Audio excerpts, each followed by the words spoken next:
ఆత్మబంధువులందరికీ నా యొక్క ఆత్మ ప్రణామాలు.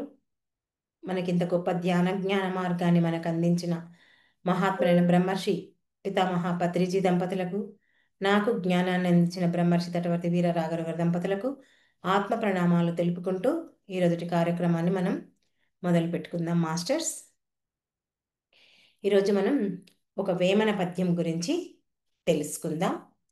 మరి ఏంటి ఆ వేమన పద్యం అంటే, వేరు పురుగు చేరి వృక్షంబు చెరుచును, చీడ పురుగు చేరి చెట్టు చెరుచు, కుస్సిసుండు చేరి గుణవంతు చెరుచురా, విశ్వదాభిరామ వినురవేమ. ఇది వేమన గారి యొక్క పద్యం. ఏంటి దీని భావం అంటే, ఓ అభిరామ, నేనేం చెబుతున్నాను విను, ఈ మంచి విషయాన్ని విను అని అభిరామునికి వేమన చెప్తున్నాడు. ఓ మహావృక్షం యొక్క అడుగు భాగంన వేరుపురుగు చెరిగి ఆ వృక్షాన్ని చంపేస్తుంటుందంట. దాని గురించి చెప్తున్నారు. మరి అట్లాగే ఒక చీడ పురుగు చేరి చెట్టును నాశనం చేయి. మరి అలాగే మానవుణ్ణి యొక్క స్నేహం అంటే, ఒక దుర్మార్గం నుండి ఒక స్నేహితుడు ఉన్నాడు అనుకోండి, ఒక మంచి వాడిని చెడగొట్టును అని ఈ పద్యం యొక్క భావం. ఇక్కడ చెట్టుకు మానవునికి రెండింటికి ఇద్దరికి మధ్య మనకు విశదీకరించి చెప్తున్నారు. మరి చెట్టు గురించి మనం తెలుసుకుంటే, ఏంటి చెట్టు? వృక్షో రక్షితి రక్షిత అని అంటారు. అంటే ఒక వృక్షాన్ని కనుక మనం కాపాడితే ఆ వృక్షము మనలాంటి వారిని ఎందరినో కాపాడుతుంది కదా. మనం చెట్టును మంచిగా చూసామనుకోండి, ఆ చెట్టు ఎంతో మందికి నీడనిస్తుంది. మన మానవులకు ఒక్కరికైనా అంటే, జంతువులకు, పక్షులకు, ప్రతి ఒక్కరికి ఆ చెట్టు నీడనిస్తుంది. పక్షులు ఆ చెట్లపైన గూళ్ళను కట్టుకుంటాయి. ఆ చెట్టు యొక్క రంధ్రాలలో పక్షులు నివసిస్తుంటాయి. చెట్టు పైనే కాకుండా గుడ్లను పెట్టుకుంటాయి ఆ చెట్టు రంధ్రాల్లో. అలా ఆ చెట్టు ఎంతో మందికి ఎన్నో రకాలుగా సహవాసం, నీడను ఇస్తుంది. మరి దాని నుంచి ఆహారము తీసుకుంటాము. పండ్లు అనుకోండి, కాయగూరలు అనుకోండి, ఆకుకూరలు అనుకోండి, అన్ని రకాలుగా మానవునికి ఉపయోగపడుతుంది ఒక చెట్టు. అదేవిధంగా పక్షులకు కూడా ఆ చెట్టు యొక్క ఆహారాన్ని తింటుంటాయి కదా. పక్షులు కూడా ఆహారాన్ని తీసుకుంటాయి. అలాగే మనం ఎక్కడికైనా ప్రయాణం చేసినప్పుడు, ఏ ఊరికైనా ప్రయాణం చేసినప్పుడు మనకు కాసేపు విశ్రాంతి తీసుకోవాలంటే ఏం చూస్తాం మనం? మొట్టమొదట ఎక్కడ చెట్లున్నాయి, ఎక్కడ చల్లగా ఉంది అని చెప్పేసి చెట్ల కోసమే మనం వెతుకుతుంటాం. ఎక్కడ చెట్లుంటే అక్కడ ఆ పెద్ద పెద్ద చెట్ల దగ్గర మనం ఉండి అక్కడ మనం విశ్రాంతిని తీసుకుంటాం. అంతేకాకుండా ఆ నిలబడిన చోట, ఆ వాహనాన్ని నిలుపుకున్న చోట ఒక్కొక్కసారి వంట చేసుకుంటాము. మనం తీసుకుపోయిన ఆహారాన్ని అక్కడ భుజిస్తుంటాం కదా. చెట్లను ఎన్నో రకాలుగా మనం వాడుకుంటాం. మరి ఇంకా ఆ చెట్లకు ఊయలు కట్టి ఊగుతూ ఉంటాం కూడా. మరి ఇంకా ఇక్కడ చెట్టు వేరు యొక్క దెబ్బతింటే కనుక చెట్టు ఇంక నిలబడుతుందా? చెట్టు నిలబడదు. లోపల ఆ వేరు పురుగు చేరితే కనుక ఆ వృక్షము లోపల ఆ వేరు పురుగు చేరింది మనకు కనిపించదు. చూడడానికి బయట చెట్టు చక్కగా మనకు కంటికి కనిపిస్తుంది, పచ్చగా ఉంటుంది. కానీ ఆ లోపల ఆ వేరు పురుగు చెరిగింది మనకు కనిపించక ఆ పురుగు తినేస్తుంటుంది. అలాగే మానవుని యొక్క జీవితం లోపల కూడా అతని యొక్క హృదయంలో ఆ దురభిప్రాయము అంటే ఈర్ష, అసూయ, ద్వేషము, అహంకారం అనే ఈ చీడ పురుగులు ఇవి కనుక అతని లోపల చేరాయనుకోండి, అవి తనకు తెలియకుండానే తనని ఆ వృక్షాన్ని, ఆ వేరు పురుగు, చీడ పురుగు ఎలా తొలిచేస్తుందో ఇక్కడ మానవుని కూడా ఈ ఈర్ష, అసూయ, అహంకారం అనేవి అలాగే తెరిచేస్తుంటాయి. అంటే ఇక్కడ ఆ మూలాన్నే తినే పురుగులు లోపల ఉంటాయని మనం ఇక్కడ భావించాలి. అలాగే మూలం అంటే మన యొక్క హృదయ స్వభావం, మన ఆలోచనల యొక్క స్థానం. ఇక్కడ మన హృదయంలో మనం ఆ అలాంటి వాటికి స్థానాన్ని కల్పించకూడదు. అంటే ఎంత ఎరుకతో జీవించాలి అనేది మనం ఇక్కడ బాగా గమనించాలి. చూడండి, ఒక రైతు తన తోటలో పెద్ద మామిడి చెట్టు ఉండేదంట. ఆ చెట్టు చాలా మంచి మంచి కాయలు కాసేదంట, గుత్తులు గుత్తులుగా పచ్చగా ఎంతో నిండుగా ఉందంట. ఒకసారి పెద్ద పెను తుఫాన్ వచ్చిందంట. వచ్చినప్పుడు ఏమైందంట, ఆ చెట్టు కుప్పకూలి పడిపోయిందంట. అసలు ఆ రైతే ఆశ్చర్యపోయిందంట. ఎలా చెట్టు ఇంత బాగుంది కదా, ఇన్ని రకాలుగా ఉంది కదా, ఎలా కుప్పకూలిపోయిందని చెప్పేసి దాని దగ్గరికి వెళ్ళి చూస్తేనంట ఆ లోపల మొత్తం పురుగులు తిన్నాయంట ఆ చెట్టును. బయట పైన చూడడానికి చాలా బాగుంది. ఎప్పుడైతే కింద పడిపోయిందో అది ఆ పురుగులు తిన్నదంతా కనిపించిందంట. అట్లా బయటికి మాత్రమే కాంతివంతంగా కనిపించింది, లోపల చేరింది మనకేమీ కనిపించదు. అలాగే మానవుడు కూడా చాలాసార్లు ఇలా ఉంటాడు. అంటే బయటికి కనిపించడానికే ఒక భక్తుడు, ఒక దేవుడికి భక్తుడు, ఎంతో జ్ఞాని, నీతివంతుడు, ధర్మవాక్యాలు చెప్తుంటాడు, నీతి వాక్యాలు చెప్తుంటాడు, సత్యంగా ఉంటాడు, అన్నీ బాగుంటాయి చూడ్డానికి.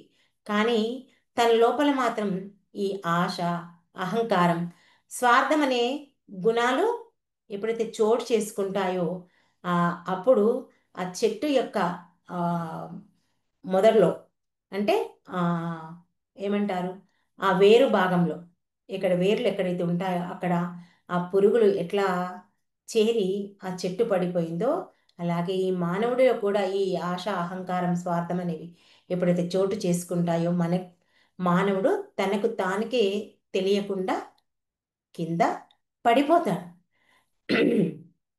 అంటే మన హృదయంలో కూడా ఈ చెడు భావనలు, చెడు వాసనలు అనేది రాకుండా కాపాడుకోవాలి. అది మన వ్యక్తిత్వం. మనం అందుకే ఎప్పటికప్పుడు మనం మనల్ని విచారణ చేసుకోవాలి. అందుకే మన గురువులు చెప్తుంటారు కదా, మీరు ఎంత నేర్చుకున్నాము, ఎంత సాధన చేశాము, ఎంత జ్ఞానం వింటున్నామన్నది కాదు, మిమ్మల్ని మీరు ఎప్పటికప్పుడు చెక్ చేసుకోండి అని చెప్తుంటారు. ఎందుకంటే ఈ బాహ్య ప్రపంచంలో మనం ఎవరెవరితోనో తిరుగుతుంటాం, మాట్లాడుతుంటాం కదా, చెప్పుకుంటాం మనం. ఈ మాయ అనేది ఎప్పుడు మన వెన్నంటే ఉంటుంది, ఎప్పుడు మనను ఆ మాయలో పడేస్తుందో మనకు తెలియదు. తెలియకుండా ఆ చెడు ప్రభావాలు, చెడు ఆలోచనలు మనలో పడిపోతుంటాయి. అందుకే ఎలాంటి వాతావరణంలో ఈ మనస్సు పెరుగుతుందో మనం ఆ మనస్సు యొక్క ఎలాంటి పరిస్థితులు తిరుగుతుందో అలాంటి ఫలితాలే ఆ మనసు మనకు కలిగిస్తుంది. చూడండి, ఒక వృక్షం ఉంది. ఆ వృక్షము మంచి నీటితో పెరిగిందనుకోండి, అది మనకు మంచి ఫలాలను ఇస్తుంది. అలా కాకుండా మలిన జలంతో పెరిగిందంటే అది మనకు వికసిస్తుందా? పువ్వులు పుయ్యదు, ఏమీ మనకు ఆ చెట్టు నుంచి ఏమీ లాభం ఉండదు. అదే మంచి సువాసన, సువాసన అంటే సువాసన కాదు, స్వచ్ఛమైన నీటిని గనక మనం పోస్తే కనుక ఆ చెట్టు మనకు మంచి ఫలాలను, పువ్వులను ఇస్తుంది.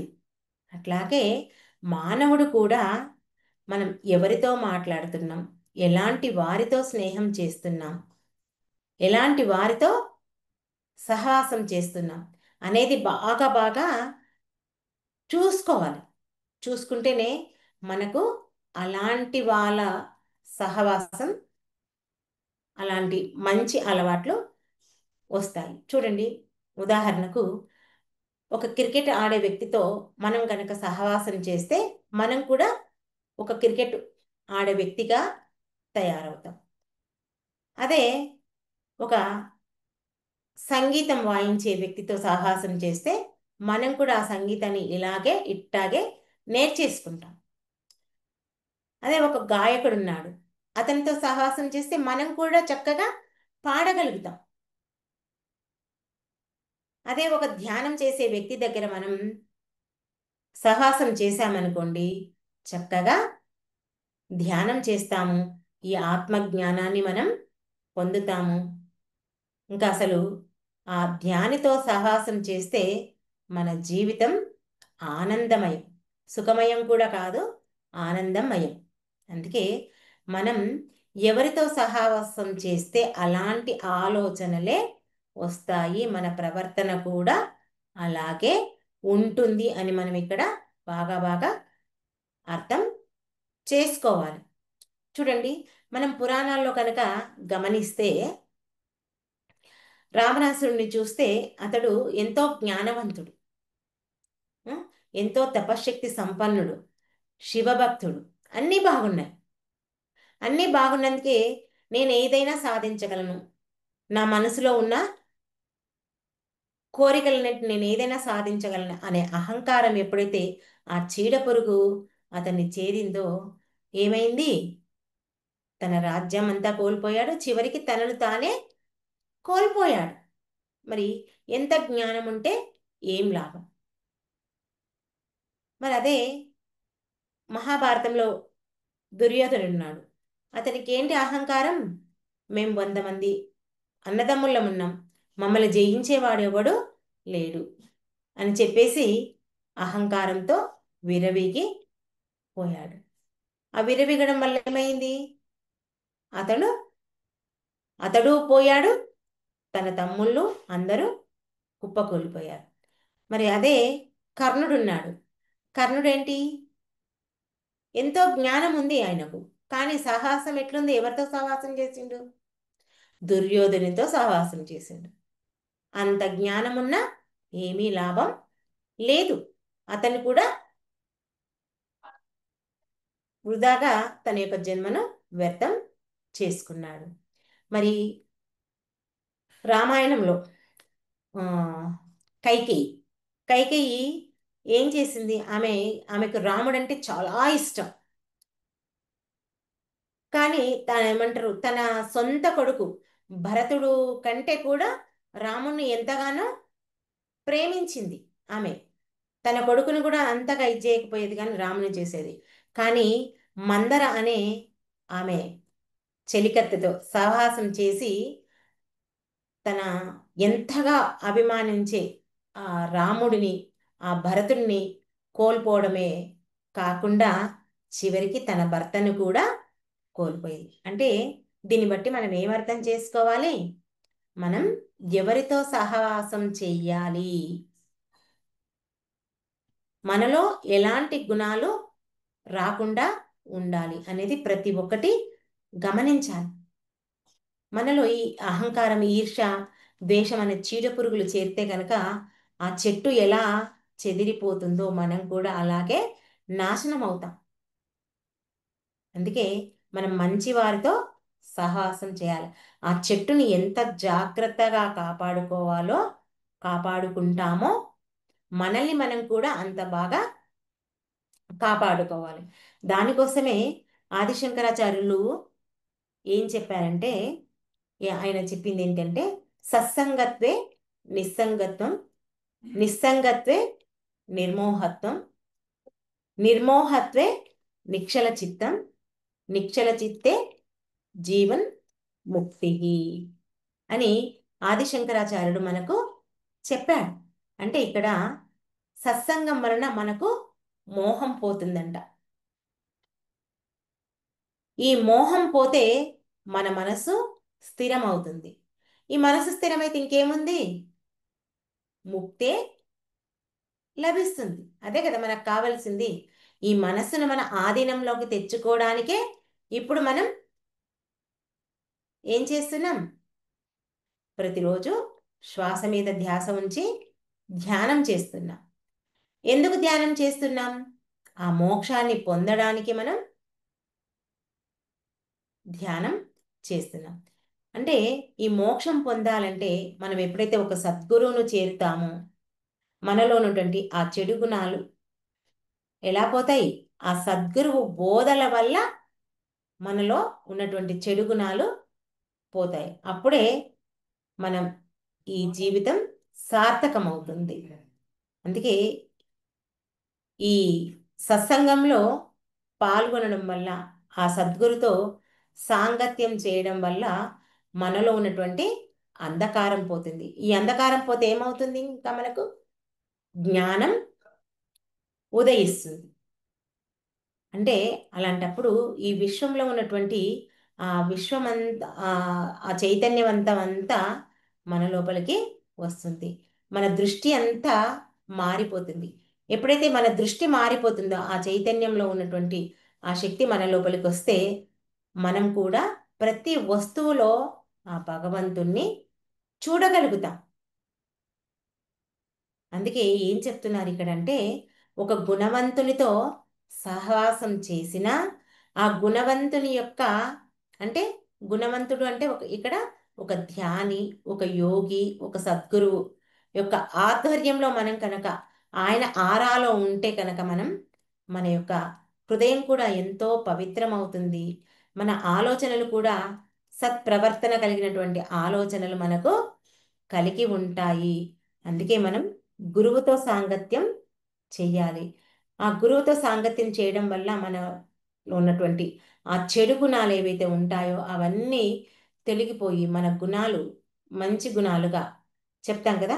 ఈ తమో రజో గుణాలు, సాత్విక గుణాలు ఇవన్నిటి నుంచి బయటపడి శుద్ధ సాత్వికంలోకి వచ్చి సత్యమేందో మనము తెలుసుకుంటాం. తెలు ఎందుకు తెలుసుకుంటామంటే ఆ గురువు యొక్క బోధల వల్ల. అందుకే ఇక్కడ మనం ఏమర్థం చేసుకోవాలంటే, మంచి వారితో సాంగత్యం చేస్తే మనం కూడా మంచి వాళ్ళగా ఉంటాం. అంటే ఇప్పుడు ఒక చెట్టుకు మంచి నీరు పోస్తే ఆ చెట్టు మంచి ఫలాలను ఎలా ఇస్తుందో మనం కూడా మంచి వాళ్ళగా తయారవుతాం.